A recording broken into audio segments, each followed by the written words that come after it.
You ready? Yes, sir. Do we start with just like nothing on the table, maybe? I think we start with everything on the table. Okay, start with it all.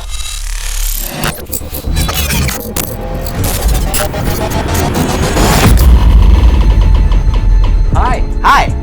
Welcome to Rotor Riot. Today, we're talking about cameras. Yes, and specifically which camera is best to put on top of your FPV drone. So now, Exactly. we're talking about a couple different things because we're not talking about, you know, the goggle quality while you're flying. We are talking about recording. Exactly. What is the not best? the FPV camera, right? Yes. Separate. What do you want to put on your drone to record the highest quality? You're looking for something like this where it's really huge, or do you want small and lightweight?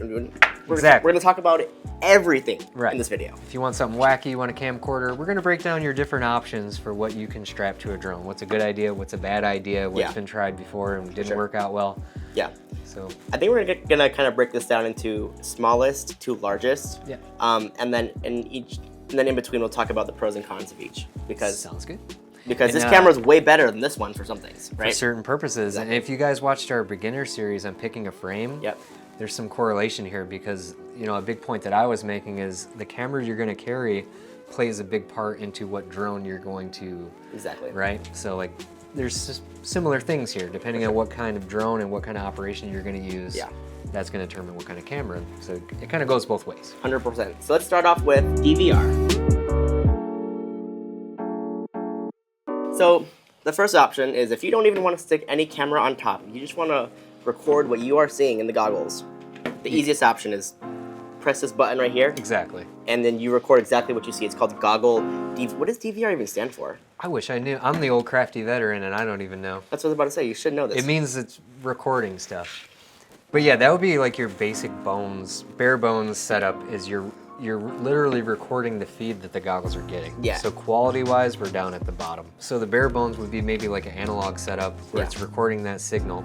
But as you step up into digital, now you have sort of two ways that you can record DVR, right? It's still a... Oh, yes. Because you can record the same way. You're recording that feed that the goggles is getting. But you can also do onboard recording. And there's actually a big benefit to that. And we'll grab the onboard DVR. So this is the newest, the bestest DJI O4 Pro. You get amazing onboard DVR with this. The reason that recording onboard makes such a difference is because when you're recording into your goggles, you are getting all of the breakup that you see because it's transmitting a signal. So when you record onto this, let's say the DJI O4 Pro, for example, you can do 4K 120, and it looks good. And stabilization. And stabilization. You can run it through Gyroflow. Yeah, maybe it's a good time to bring up the fact that our buddy Let's Fly RC, Sean, he kind of gave up on using more expensive digital cameras because he found that for what he's doing, he's getting just as much quality out of the onboard O4 with Rocksteady as he would, you know, GoPro with, what is GoPro's thing called? Hypersmooth. Hypersmooth, sorry about that. So yeah, he designed this whole frame around, like we said in the frame episode, you don't need a 5-inch if you're not carrying a GoPro, really, to get good performance. So he was like, take out the extra weight, take out the extra size. I want to record with this, and now you can use a smaller drone. Exactly. I think that's the biggest pro of using the onboard DVR is the fact that you can, I mean, a lot of drones can carry this. I mean, we have, this is a 3.5-inch, we have even this little guy here, we have this guy. So just to kind of break it down with this, this is the full-size DJI O4 Pro. On here, we have the DJI O4 Pro actually on a gimbal, just to show you guys variety. And then what this is a decased DJI O4 Pro. So you can get this even smaller. Right. And then you can have, I'm sorry about yourself. It's okay. I'm sorry about yourself. We're going to crash it eventually. It'll be all right. You know what I'm saying? So you can get them even smaller. You know, if you're wanting to use this as a filming tool, this is a platform that you can fly so close to people. Real estate, indoors, you know. I got paid a bunch of money for the job, but then I scraped up all the paint with my propellers, so they fired me. Use this instead. Yeah, use something light that you can...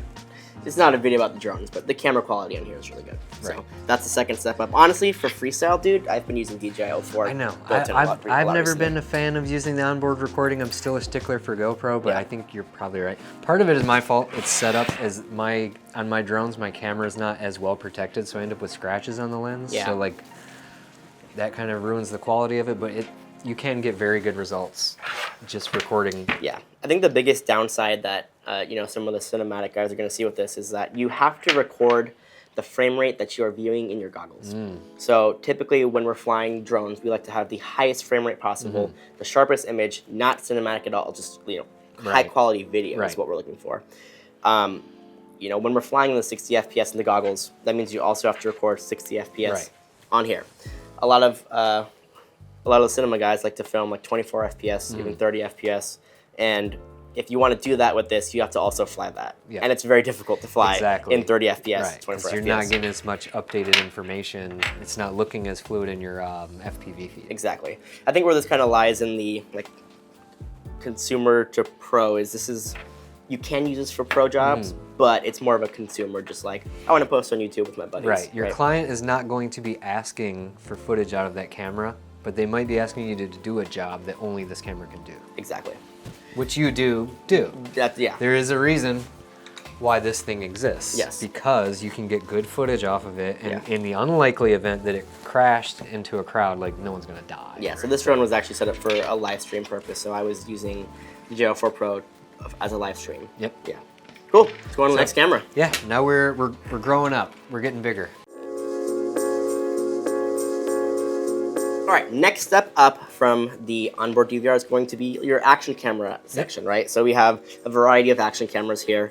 There's only really 2 brands that I would use. What do you think those are? Like, same. It's either going to be GoPro or DJI. Yeah, and if you see online, there's a lot of cameras that look like this. Right. If they're like under $200, or not that price really matters, but it would probably be better to just go ahead and record onboard DVR with like the DJI-04 Pro something. Yeah, just because the camera is the same form factor, it doesn't mean the sensor is the same quality. It doesn't mean it's going to have the same functionality and UI and ease of use. So if you're not going to get a GoPro and you want to save the money, just record your onboard footage. Exactly. So what's nice about GoPros is that there's a variety of sizes you can get, right? Correct. So GoPro officially sells 3 different sizes. So this is the full-size GoPro Hero 13 Black.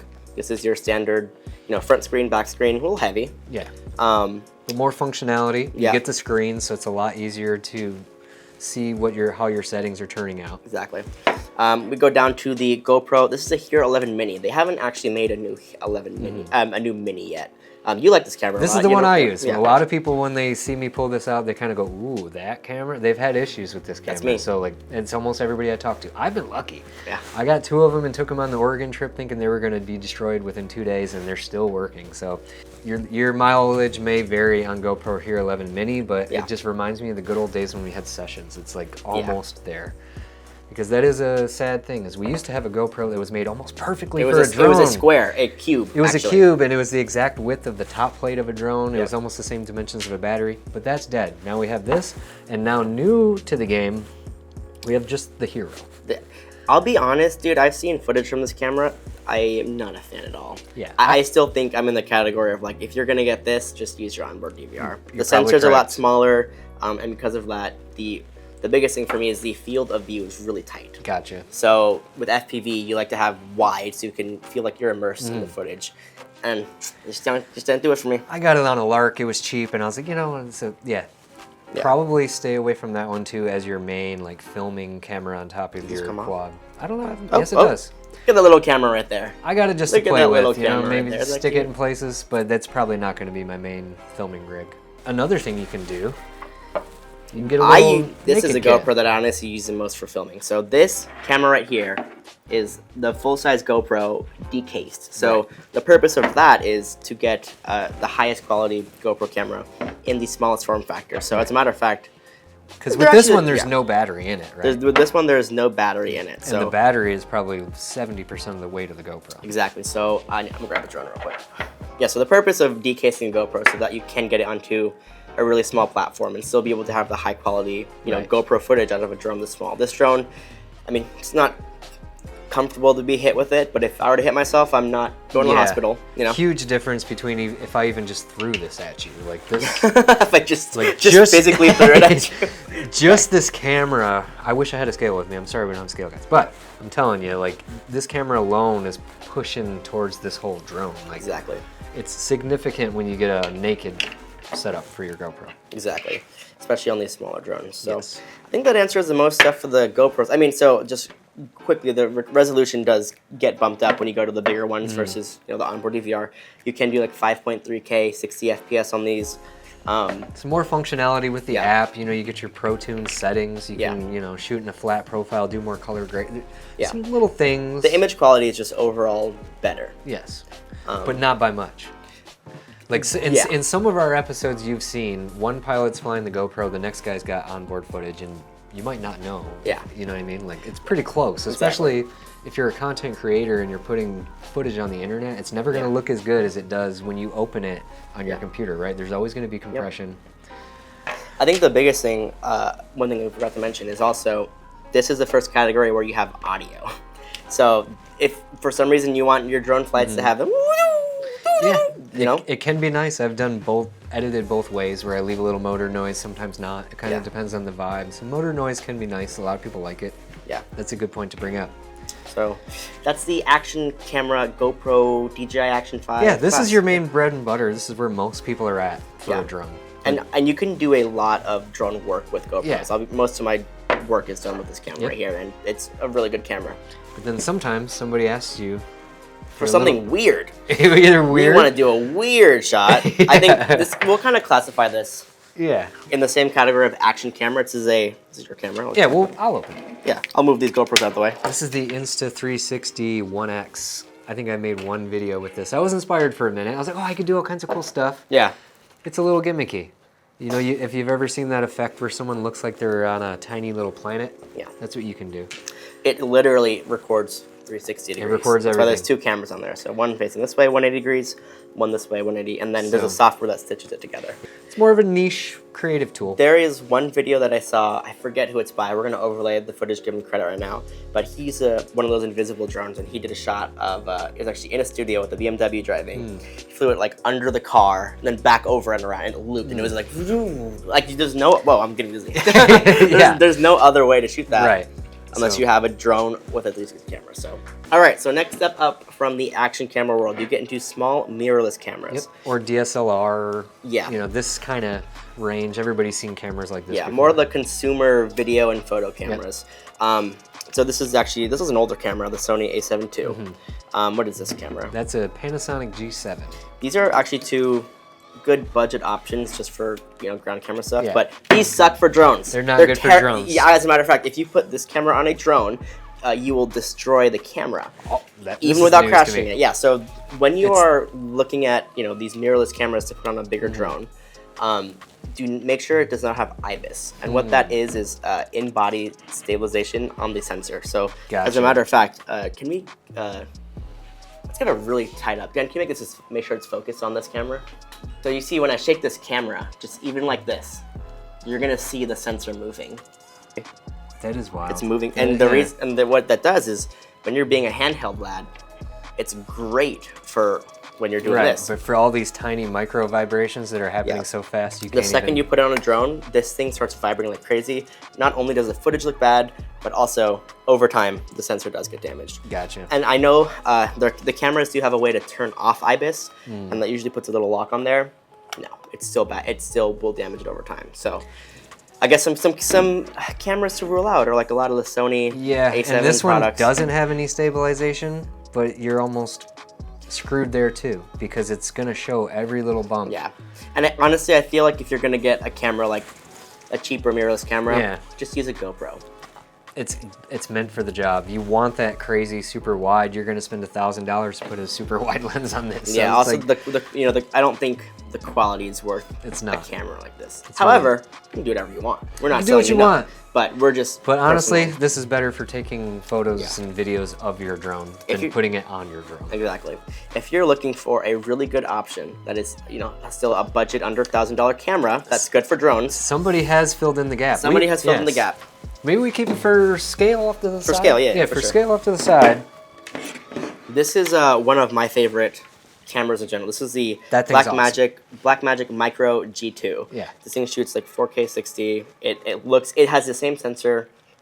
It has the same quality that's in the Blackmagic Pocket 4K. But in a tiny form factor. Ooh, that kind of hurt. in a tiny form factor. I mean, you see these cameras, and it's just, the size is so much smaller. Honestly, this has better image quality too, because you can shoot like B-RAW, so you can actually get really good quality out of it. I think if you're looking for an under $1,000 camera to put on your drone, this is the way. There's one downside to this that people sometimes overlook is that you cannot record internally on this. So you have to record to an external SSD. Yeah, it's a little modular unit. So Yeah. this is basically a box with a sensor in it, right? Yes. So power, memory, Yep. a monitor to see what you're doing, that's all separate. That's how it gets so small. Yeah. This has all that stuff built into it. That's why it's big and bulky. Exactly. So, you know, but when you have it in on drone, you don't need a screen. Exactly. You're gonna power it from the drone. You know, when you're changing settings, you'll always be on the ground, so I just plug in a monitor, fix my settings. Yeah, I was watching you use this when we did that trip in Austin with the mountain biking stuff, and it was I was like, okay, I see what you're doing there. Because, you don't need a screen on there, so when he lands, he plugs into the monitor to check his settings, make sure everything's good, and then unplug. I don't need a monitor on there. And then for memory, I just got a little mount with the SSD right on there. It's just, don't worry about memory. I got plenty of memory. Exactly. I have 1 terabyte, 2 terabyte, 4 terabyte, however much. Yes. So and when you are flying a drone like this, the whole idea is don't be crashing into everything. So even if you got an expensive SSD on there, well, I'm not supposed to crash. So. I just honestly, any drone that I put a camera like this or above on, I'm not flying. I'm not crashing. There's no crashing. No crashing. So what else makes this different from this? Because I know in cameras it can start to get a little confusing. You know, everybody knows your basic stuff: 1080, 4K, this many frames per second. But then how come one camera is 4K, another camera is 4K, but it's like more money? It looks. But can you explain a little bit of that? Like, what are you getting out of this thing? So, you know, when you get to a camera like this, it has better bit depth, better dynamic range, which all that to say that what it means you can do is pull more from the video. You know, like if let's say you use this camera and you put a color grade on it, you can only push it so far until the video actually starts to break apart. Yeah, it starts to look like crap. Like if you've ever done any kind of image editing, even on a photo or anything, you take that contrast slider and you start to drag it too much, it gets a little and crunchy. Your blacks turn into like blocks of That's going to happen a lot faster here, whereas that you're going to have a lot more flexibility with what you can do with it. My favorite thing about this camera is that it shoots B-RAW, so that's like what it basically allows you to do. Actually, in post, you can change things like your ISO. Right. You know, so like just have really great control instead of post. The camera doing all the processing ahead of time and then spitting you out a file with all these settings. It's just taking everything in, and you can decide after what your settings want to be. So those are the kind of features you're not getting in these cameras. And the funny thing is, this camera is when it was new was more expensive than that one. Yeah. And this one's pretty close. So you really want to understand what you're looking for when you're picking your camera, because you might think you're saving a little bit, but you're. I think it's, for me, the jump is you go from GoPro, you skip everything in between, then you go to this. It makes the most sense. It makes the most sense to me. Okay, but does it get any crazier than this? Yes. Yes, it does. So. Moving on. Moving on to the, I think this is like the largest kind of. Now we're starting to get serious. Now we're starting to get serious. This is kind of like this is the like kind of flagship camera when you think of FPV. It's the red Komodo. It's a nice piece of gear you got. It's a nice piece of gear, yeah. So it's basically everything we described about what makes the Blackmagic Micro G2 better than the other ones, just enhanced even more. Even more. So it's all about that sensor, baby. It's all about the sensor, all about, you know, how much internal processing power it has to give you the best quality footage as well. But now we've significantly stepped up in bulkiness. Yes, this is a chunker. You cannot fly this on. So that Micro G2 could probably fly on a 5-inch just fine. When you go to this, you gotta step it up to like a Cinelifter guy. And just to get a little bit higher quality footage. Just so that the drone doesn't fall out the sky. Exactly. And even this is like a little bit pushing it, right? Or do you feel like it took it no problem? It's fine. Okay. Yeah. I think like this just looks funny, guys. Yeah, that ain't happening. It looks funny. Even like a 7-inch platform. Okay, so 10-inch quad, 3215 motors. Yeah. Even the 7-inch quad would not carry this. However, honestly, it might get off the ground. It's not flying. I know we're kind of jumping back and forth here a bit, but the Micro G2 is honestly a great platform for the 7-inch drone. Yeah. It's great for it. Yeah, if you want to get this guy in a little bit tighter spaces, you can shrink down to a smaller quad. Yes. Could stick it on here too, and you're going to be able to stay in the air way longer. Yeah. But this drone might not be the right drone for the jobs. Exactly. Cool. So so this is kind of the flagship camera in this class, but if you're in this thing, you're doing this for work, probably. Yes. The other cameras though in this size that are like the top end for FPVs, Sony FX6, and then the Blackmagic Pixis. I think I don't have any here, but we'll show some pictures of them. They are roughly the same size. Actually, the FX6 is funny because it's like a lot bigger, but it's just long, right? It's light. Okay. It's lighter because it's more plastic parts. Yeah, this thing seems all pretty hefty construction. What's actually funny about this camera is that the Red Komodos they're not like durable as a GoPro, but like you can crash them. Yeah. And like they'll survive. Okay. I'll be honest, I've crashed one Komodo and it did survive the crash. Yeah, and it looks like we're in a similar thing here as with the Blackmagic. It's a modular box with a sensor in it, right? Like, is this live, right? So so this is live. Okay. There are no batteries on this, no built-in batteries, so you have batteries on the back. However, I just power it with the cable on my drone to keep weight down. And then what about storage on this one? Storage is built in here, so it takes a little bit more expensive meat. This is a CFast card. It's a 256 gigabytes. This was like $400 for this. Yeah, everything starts getting everything just gets more expensive. It's more expensive when you're doing this. Yeah. So this actually isn't I guess to compare it to the Pixis and the FX6, this is not a full frame camera. This is still a Super 35. Got a 1.6 times crop. So in that case, FX6 or the Pixis might be a better option if you want a full frame setup. Even though the sensor size on this might be smaller than the Pixis or the FX6, this has one thing that a lot of cameras in this size don't have, and it's global shutter. What does that mean? Basically, so it's global shutter and rolling shutter. Gotcha. So rolling shutter, basically it reads the footage from the sensor left to right and then up and down. And what that so is it kind of like building the image through scan lines? Exactly. Okay, that makes sense why it looks bad, because the vibrations get those to go weird. Yes, it can look bad if if your shutter speed's too high, or just the biggest time you'll see it is if you point it at like a helicopter blade. It doesn't look, it's like you see the helicopter blade warping, and that's because of rolling shutter. Gotcha. The Sony FX6 as well as the Pixis both have rolling shutter, which is what makes the Red Komodo, even though it's a smaller sensor, just better for VFX. Gotcha. As well as just a better image quality. Because it just keeps the whole image more native and so it's not warped, however you want to say. So there's global shutter on this. Yeah, so what makes this camera really good, and same with the FX6 and the Pixis, is that there's no IBIS, no embodied stabilization, and then obviously the quality is just so it can handle the rolling shutter really well, and like it performs well on a drone with vibration. Exactly. One other thing about the Red Komodo and the other cameras I mentioned is that they still do record gyro data.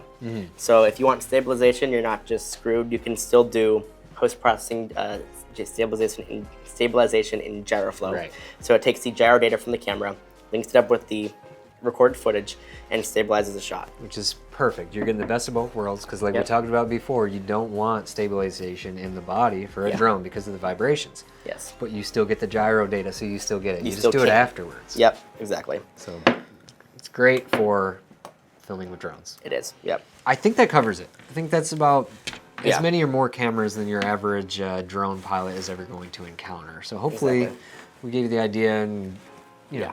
And I know we missed a camera, so if we did, put it in the comments below, and we will not redo this video to put your camera in there. However, we may pin the comment. If it's good enough, we'll pin the comment. If the comment's good, we'll pin it. Yes. And if you have any other questions about gear related to drones that's maybe not the most straightforward thing, ESC, I've told you about that, let us know. We'll do more videos. Also, just to get a vibe check on the audience, do you guys want to see more cinema stuff? What do you guys want to see?